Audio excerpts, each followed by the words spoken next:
As Israel battles Hamas, people are wondering, are we in the Gog-Magog war, or is this Armageddon? Tim and I are going to go through the 9 wars of the end times to explain where we are on the prophetic timeline. Stay tuned.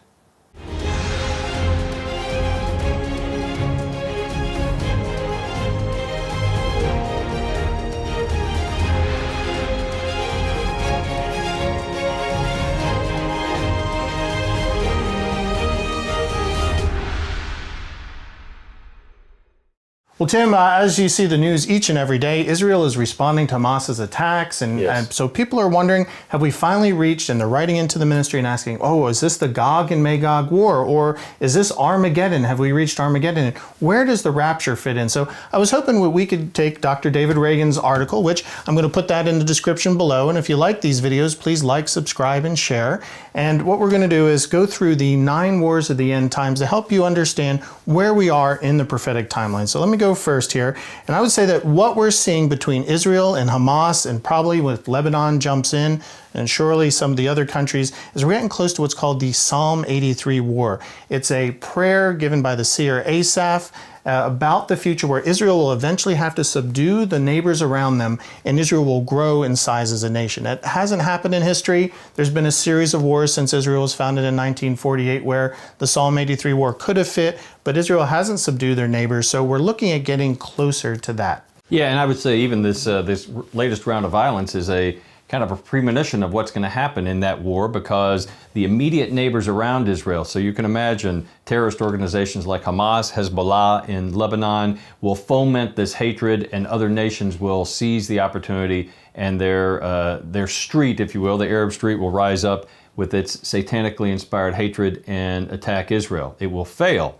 Following that, we come to the second war, the war of Gog and Magog, and specifically the outer ring of nations, but led by Russia and Turkey to the north, will try to attack Israel, to seize plunder and to take advantage of an opportunity. You can imagine plunder today could be natural resources, whether oil or some of the other minerals that are in Israel. And of course, we know that the Lord will defeat them on the mountains of Israel, and Israel will even collect the weapons of war and use those as a source of fuel for a number of years. And so that will be the second war that we're anticipating coming up at some point before too long. Absolutely. And the rapture could happen before or after the Psalm 83 war. Again, the rapture is an imminent event. In other words, nothing needs to happen for it to happen. But the Gog and Magog war, which you can read in Ezekiel 38 and 39, really is dramatic, because God steps in and he destroys the Islamic nations, he destroys Russia, and so it's a really game changer. And I think the Gog-Magog war is between the rapture and the tribulation. I do have an article, I'll put the link below,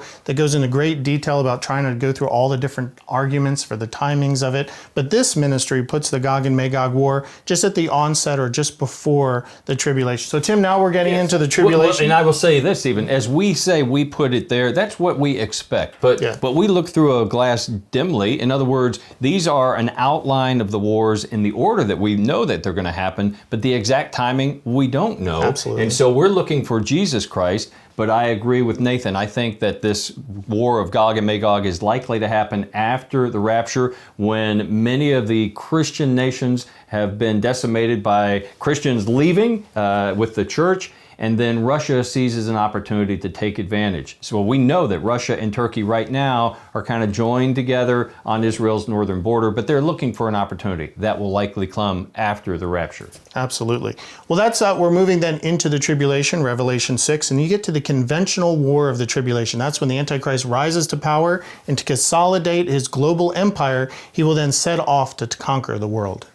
Yes, so that conventional war is a traditional war where famine and everything else is a result. Many people will die as the Antichrist consolidates his power, but it will lead to what we call the fourth war of the end times, and that will be a nuclear war. And we describe it as a nuclear war because of the way the Bible describes the loathsome sores and the impact on the entire world. And so we think that will be a nuclear exchange that will create those kinds of repercussions for the people still living here during the tribulation. And you can read that in Revelation chapters 8 and 9. Yes. And that takes to the war of the heavens. There's actually a war of one of the 9 end times wars that doesn't happen here. Revelation 12 says Satan tries one last time to overthrow God, and he's kicked out once and forever from his access to the throne room of God. And Satan and his demons know that their time is short. Satan knows Bible prophecy. He knows he only has 3.5 years yet. So that war is the 5th war, the war in heaven. Yeah, and it's interesting, Nathan, just as an aside, a lot of people think, well, Satan would have no access to heaven.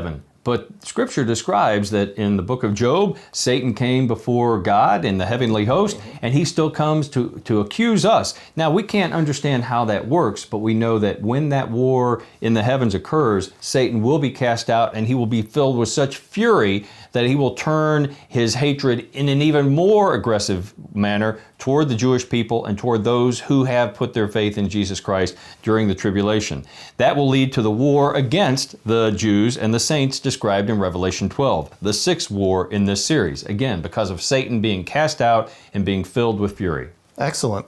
Well, the Antichrist army empire starts falling apart, and you get Daniel 11 talks about the Middle East campaign of the Antichrist. The king of the south rebels against him. The king that he sets up in the east will start bringing an army to rebel against him. So he's having to deal with a civil war within his empire during that battle. He sure is. And as a matter of fact, it is during that battle, which actually is pitched between the Antichrist and all the other nations that are beginning to rebel against him, that Jesus Christ comes, and we have what's known as the Battle of Armageddon. As all of these armies are arrayed in the valley of Megiddo, then Jesus Christ will come.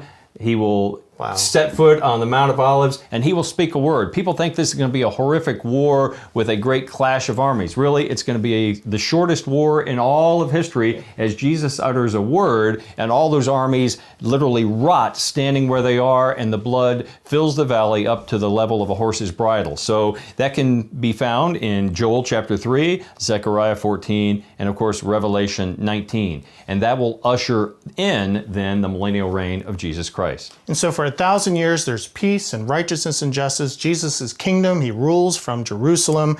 But at the end, he releases Satan so that the people born during the millennial kingdom can choose Jesus or not. Many will side with Satan, and you get the very end of that 1,000-year reign, and it's called the second battle of Gog and Magog, found in Revelation 20. And that's Jesus wastes no time. He doesn't spend 7 years. Fire comes down, incinerates him, great white throne judgment, and we move on to the eternal state. So that is the 9 wars of the end times. It is. And you know, even that last battle demonstrates how we all have a choice to make. You would think the people living in a kingdom, a reign of Jesus Christ, where peace, justice, and holiness floods the earth, would obviously choose to continue worshiping and honoring Christ. But deep in their hearts, the seed of rebellion and sin, given half a chance when Satan is released, will cause many to turn their backs on Jesus Christ, to rebel against him. And so right now, each of us has an opportunity to choose this day whether to honor and worship Christ or whether to rebel against him.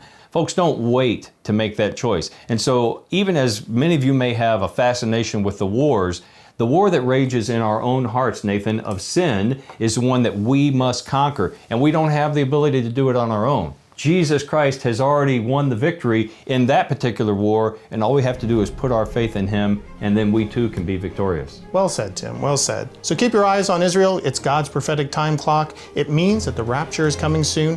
As Tim said, where is your heart? Have you given it to Jesus Christ today? If so, let us know. God bless.